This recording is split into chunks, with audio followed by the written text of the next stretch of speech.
Hello, everybody. Hello, this beautiful community. I'm so happy to see you again on our podcast. Thank you so much for coming week after week and listening to the inspired speakers. This is the space for you to elevate your soul, to elevate your heart, to open up your mind to the next level and beyond.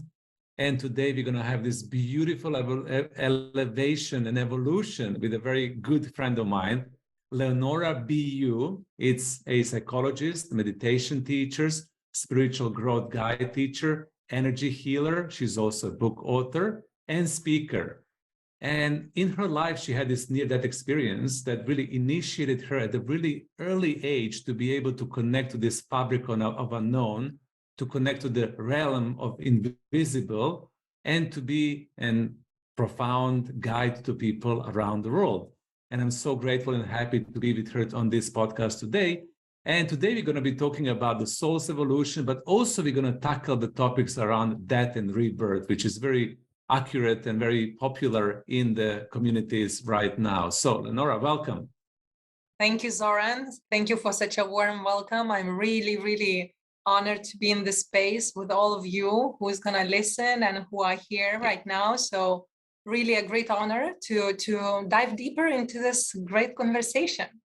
So I cannot resist by asking about near-death experience, because it's always interesting to people. You know, they always ask, okay, what is that about? How did it go? You know, can you share just a little bit about that moment in your life, and then we can dive into other conversations? Yeah, you know, this chapter is thought absolutely limitless, you know, to talk about it. But, you know, this is the greatest awakening what can happen to you know, human being, you know, to the beingness and as itself. So for me, experiencing that was a greatest gift, that I didn't lose the memory when I came back to life. And that was a greatest connection to, let's say, another world and this world getting back together, you know. So basically the first thing what I want to remind everyone, when someone is dying or is dead and you are around those people, they are not dead. They are not dead at all. Because I remember myself, I've been talking to everyone, everybody were panicking. I had this, you know, my heart stopped and I had this poison in my body and, you know, many things have happened physically. But for soul, nothing happens. For soul, everything continues, because soul never was born and never was dead, is dead. So I kept on talking to the people around. I kept on saying, I'm fine, you know, and I kept on looking at my body as I would look at your car and I would say, oh, look, this was my car like last year. Now I bought another one, you know. So there's nothing, no attachments, no strings attached at all. And this is where no drama happens for the soul.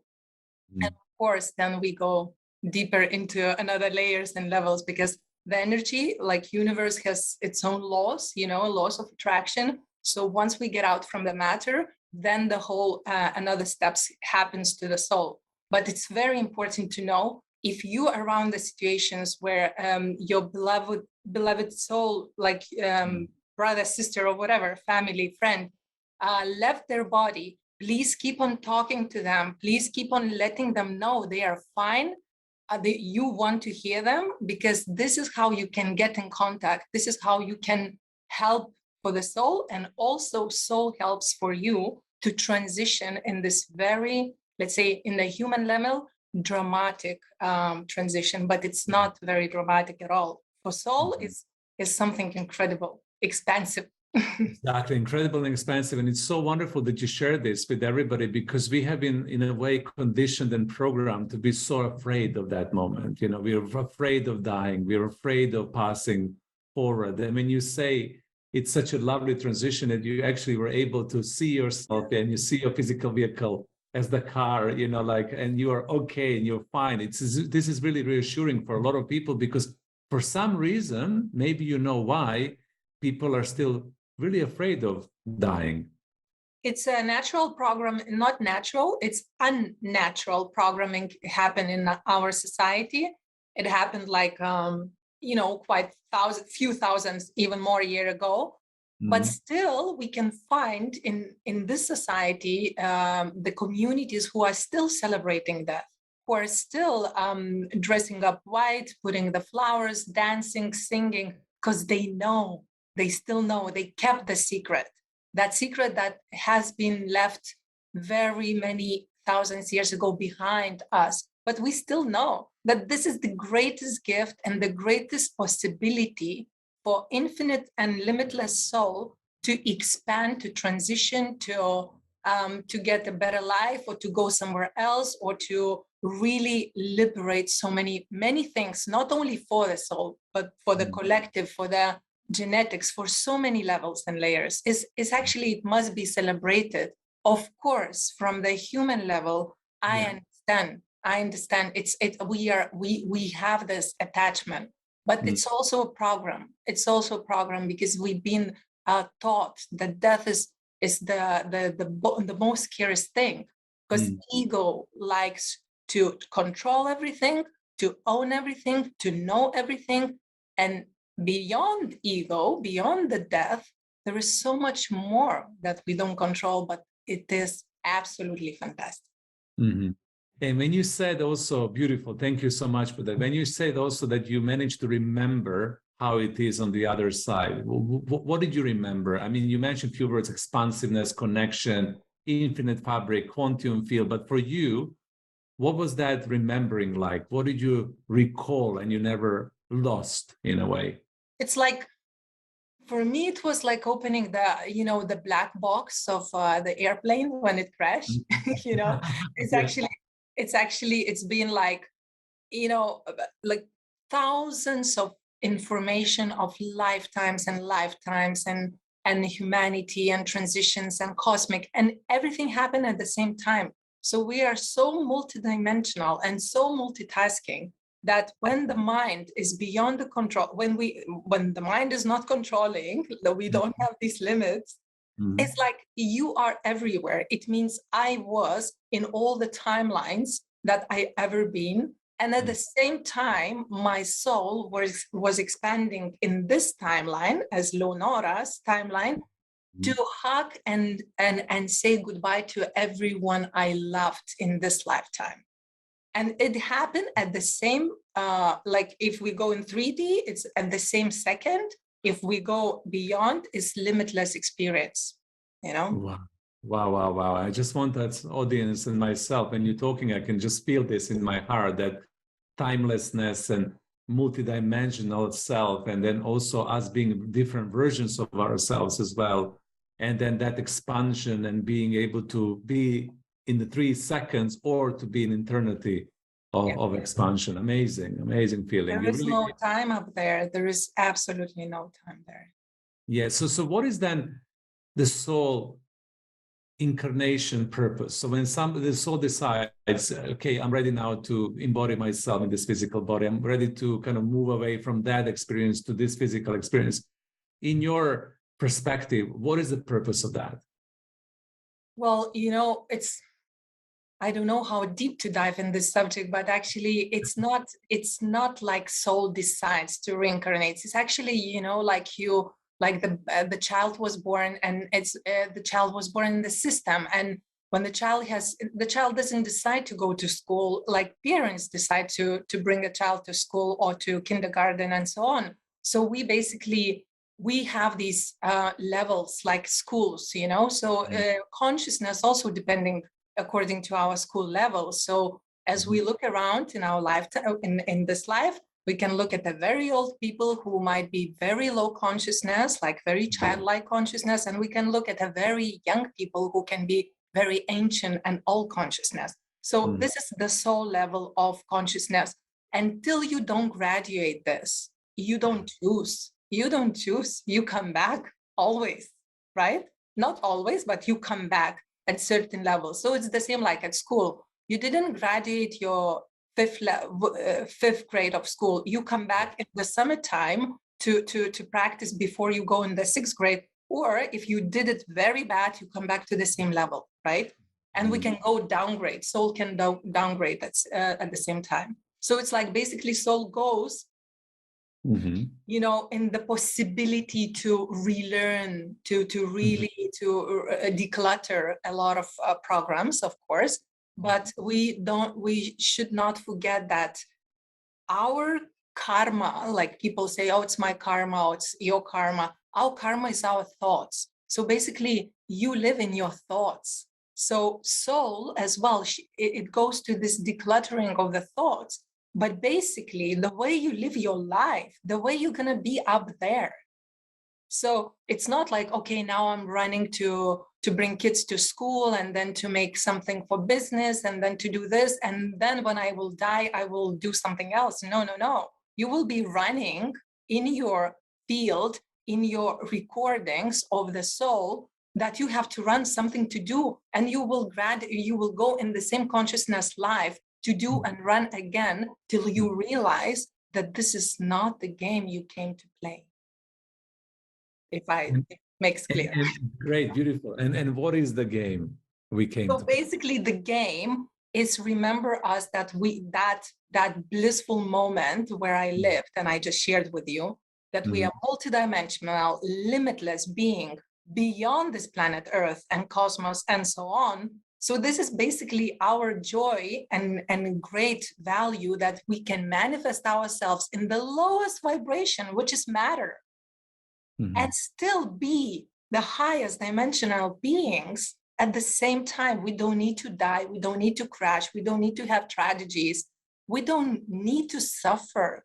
And therefore, there is a lot, of course, we as the most evolved beings who come by their, let's say, with their own decision. The ones who graduated the school, they come with their own decisions as teachers, as guides, as reminders, as mirrors. We've done it so many times. We're just here to really, with a compassion for the, I say it's not necessarily me, but the Ra group people, that we bump into each other and we say hi, or we remember that. So it's not about who's higher or lower. We all at the same time very compassionate to what's happening on this planet. And we know that it's not the way it's supposed to be. So basically somebody comes because it's a loop, because it's let's say it's a school that is still not getting, the soul has to go through it. And somebody comes because it's like, okay, we have to, we dance multidimensional reality. Let's dance in the lowest dimension as well. Yes, and try it out and see what is the experience like, right? And be here in a now moment. Even we know what is an experience, but there are so many things that soul remembers and says, it's like even the human things like ice cream or making love can make somebody to come and reincarnate. It can be easy as that. Yeah. It doesn't need to be profound and complicated. It's just an experience. Yeah. Before we got into that experience, I just want to check something with you because it stuck with me and I'm thinking about it as you're talking. You say that we have different levels and graduation. You compare the soul journey in throughout life, that soul can incarnate on a certain level with more consciousness or less consciousness, and when it graduates and learns something, then moves on. So what are those graduations? What are the key things that soul actually needs to learn in a lifetime to be able to move, let's say, on the different levels, throughout different levels? Yeah, so basically everything is based on love. It's like a main, base of the main universal construct is that, expansion of love. Love is that electricity that moves super fast, accumulates, heals, transforms, breaks everything.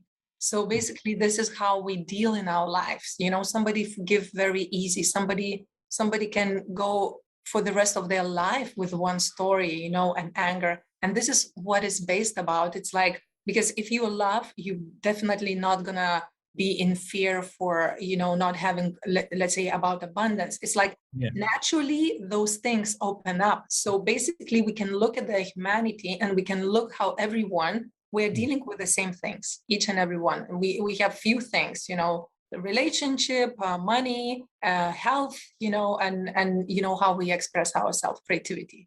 So this is what we deal about, and then this is how we deal. It shows your basically your level. The consciousness, the level of the consciousness. So the more loving are we in this relationship, money, our social structures, the more we show up with the level of the higher unconditional love, that means that we're more in relationship and more evolved, so to say. Is that correct? Yes, again, we have to understand that it's multi-dimensional information. So we should not listen this information very linear, because we can take a monk in the mountain who's not in the relationship with anyone, but and the monk or she or he is in the relationship with the world and compassion, and they are not dealing with money, but they still dealing with that level of love and compassion. And we can go into a very simple examples, as such a simple person who is just going and helping everyone by by doing it naturally with no faking it. So this is how it works. It's just it doesn't matter actually what is the expression, the embodiment of the love and compassion. It's the most important thing. And I also think that's something which is also challenging to all of us, because we all want to be more loving. We all want to be more compassionate. We all want to be more empathic on a certain level. But sometimes we struggle because we have these different emotions of fear, anxiety, hatred, jealousy. We have lower frequency fears that kind of rob us of our ability to be able to be fully loving. Yeah, definitely. And soul knows that what is coming for, and knows the dimension of density, and knows perfectly what traps are, and more we experience, the more easy we go through, and less we experience, more dramatic we live life. And dramatic, I use that drama. I use it. I have the whole lection about dramas. yes And Netflix of our lives, sometimes we're so hooked to dramatic experience that we want to create this Netflix not to be boring, so we create dramas ourselves. Yeah. And if you are not bored about it, it's all fine. There is nothing wrong about it. But some souls, they are bored about these dramas because they've done that so many times. It's just not working. So I know. Exactly. So let's kind of make it more current, because right now we're recording in 2022. So some people might listen to this in 100 years, and some people might move to the timeline and listen to 100 years ago. It doesn't matter, because time doesn't exist. But what is, in your perspective, the most important thing for the soul in these times that we label as extremely challenging? A lot of people are reporting that they're being activated, they're being challenged by life, there is a level of intensity that everybody is talking about, like life is intense right now.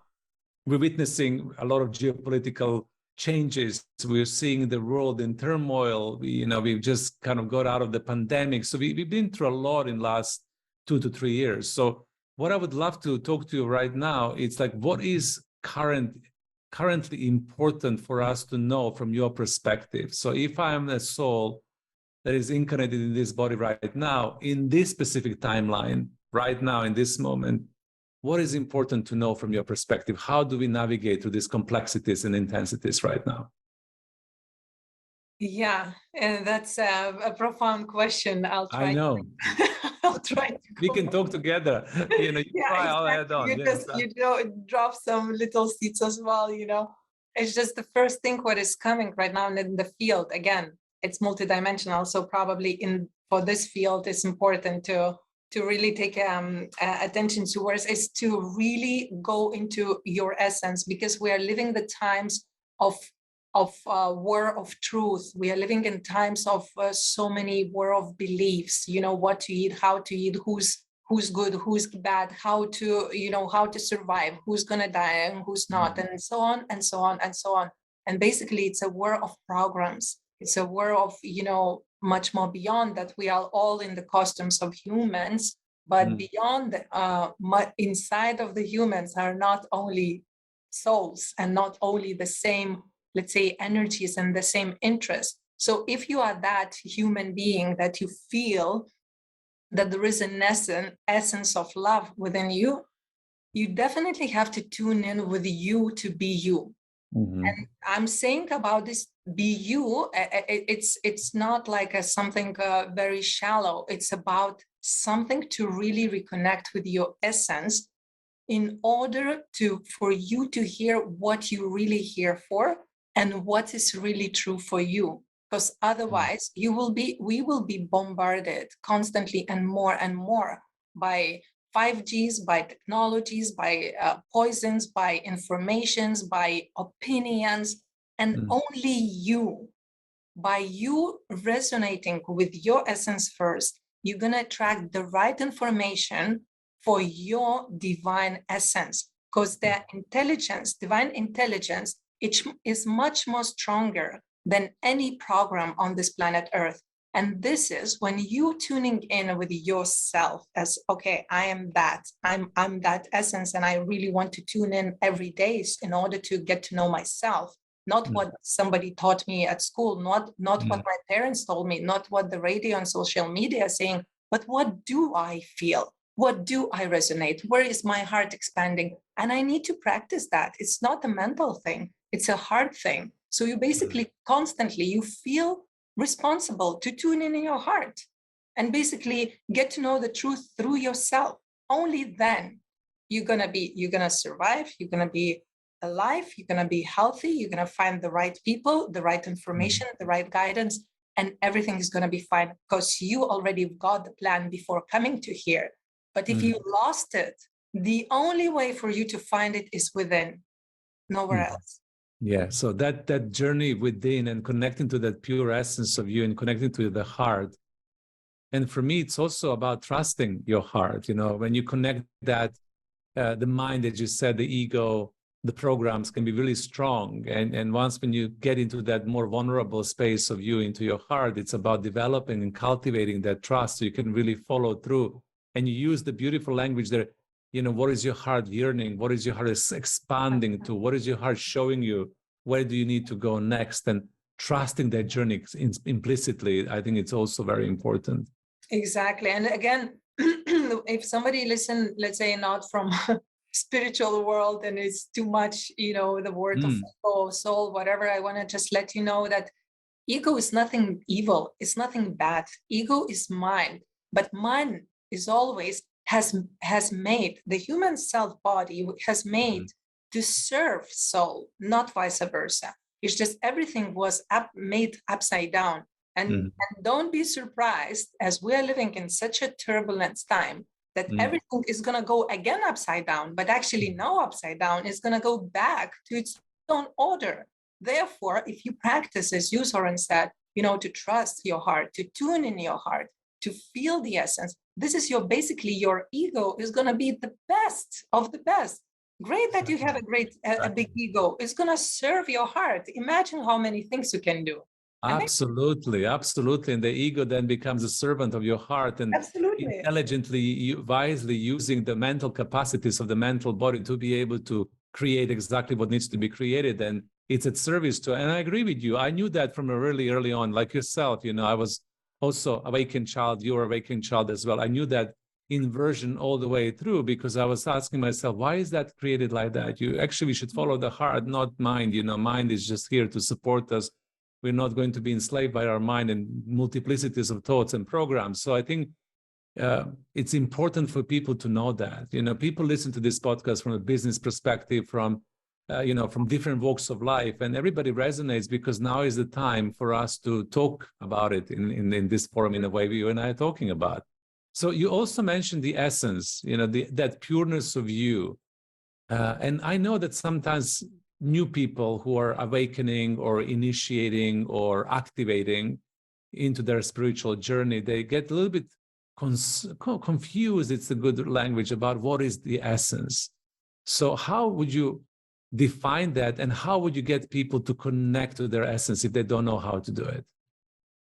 Right. You know, it's like probably the most basic thing would be for someone just, you know, because we have to stimulate our, you know, our senses. So when someone is saying, close your eyes, relax and meditate, if somebody is in business and running and have responsibility for 100,000 of people, I know this kind of people, they are like, Leonora, you know, I just don't know how to do it. You know, I have to run other things. And I understand them because they're doing the same good things in a different, you know, way, role, way, whatever it is. But we all have senses. We all can stimulate our things like visualization, memories, activation. And this is where your brain starts to live the reality you activate. So basically, for example, you don't meditate, and somebody who is listening has nothing to do with all these spiritual practices. It's fine. You have memories. Remember something where your heart was the most open. Maybe your first love, maybe the first birth of your baby, or something else that really made you loved and loving. And this is where you tune in. Just remember, visualize, call in, breathe through that, close your eyes, even for a minute, walk in the nature, just really activate that essence, because that is your essence when you are like, oh, all the boundaries just drops. And you finally feel naked and your true self, you. Because, when we are in love or when we are having something wonderful in our life, we are so pure. We are so true. We are so ourselves. And this is where immediately the light energy travels into source. And source is the connection of all. And all is, let's say, God, whatever we call it, that God, divine intelligence comes back to you. And this is where we get recharged. And this is where we say, wow, I remember when I was in love. I remember when I loved. I remember when I was unbeatable. That's the thing. That's where you go. Yeah, exactly. Unstoppable, unbeatable, in the flow, in the compassion, in love, creational as well. Because I think that when you are like that in connection with your pure essence, your creational abilities activate as well. And then ultimately you co-create reality that you're meant to co-create. We move beyond dramas and Netflix of life, and we are on our purpose and creating exactly what you need to be creating. It's great. Therefore, we can look at the society right now, at social media programs and so on, and understand how powerful it is love, how powerful it is expansion of the heart, because nobody wants that humanity would be in love, because it's unbeatable. When the humans are in love, it's unbeatable. We do everything. We can create, discreate, recreate, heal, love, transform, forgive. That's where humanity is being manipulated to be in fear, to be in sickness, to be in limits, just because actually it's been known for ages how strong love is. Yeah, exactly. And, and we also witnessing that right now. More and more of us, are awakening in the collective to understand what you're talking about right now, which is a powerful concept that we can untangle ourselves from that manipulation of, being in a fear-based society and fear-based reality, and really step powerfully into profound love and owning our essence and owning our innocence and doing exactly what you need to be doing when we are fully activated in love. I love that. And I love that you're empowering people to be themselves, now be you. And I also love how you talk about that the now is the moment when you need to become you. You need to become your essence and to activate your love, because it is a very important time. I know people said this many, many times throughout the history. Now is the most important time. But for us, now is the most important time. I always say that, we as multidimensional beings and infinite travelers, we come in the very important times, and we have fun. Yeah, so exactly. And we find fun, and we transform, we evolve, we catalyze, and we do everything. So we're coming closer to the ending of this recording. So what would you like the audience to do? And do you have anything specific that you would love us to practice as a result of listening to you? You already expressed this beautiful divine connection to the essence, which is the first practice. And I hope that everybody bookmarked that when you were doing it, and the connection to the source, which is absolutely fantastic to be felt and to be witnessed. But anything else that you feel you would love to empower the collective at this moment in time to practice and play with, to be more in love, to be more in connection to their essence? Okay, so there are a few things, like spinning in the field right now. So first is like that we would not get lost in, let's say, mental possibilities or programs. I would recommend each and every one, just from time to time, the best it would be every day, to ask yourself, about what, like, if you don't know what to choose, if you're choosing something, if you are opinion very strong about something, ask yourself, okay, if it's my last day of my life, if it's really is that really matters? Is that really important in my life? Am I impacting my life after my life, after my death? So just put yourself in the shoes of, let's say, being the last day in your life. So that will bring you, like, that will strengthen in your thoughts a filter, because it's very easy to say, meantime we are here on Zoom, just filter everything. We are bombarded by so much that we can't even hear everything what's being told through the songs and so on and so on. So, but when you stop and just ask yourself before you take decision, before you decide to believe something, before you decide to push something, just ask about, okay, it's my last day. Am I taking this into my train? Am I taking this into my experience? Does it matter? And then if it's my last day, would I run to job? Would I do everything what I'm doing? What would I do? Ask yourself. So you will start to filter and expand yourself a little bit. Like if you didn't allow yourself to do something, maybe today you will put a little step to do something else instead of only daily need stuff to do. I have to, because this is how one is an important thing for you to become you, to really come back to the essence and to really expand your heart. So this is the mental filter. And so that's really important, especially when I don't know what to choose, when there are like a really major things to choose with. So you go there, and daily things as well. Don't get lost in only doing stuff. And another thing is just die every night.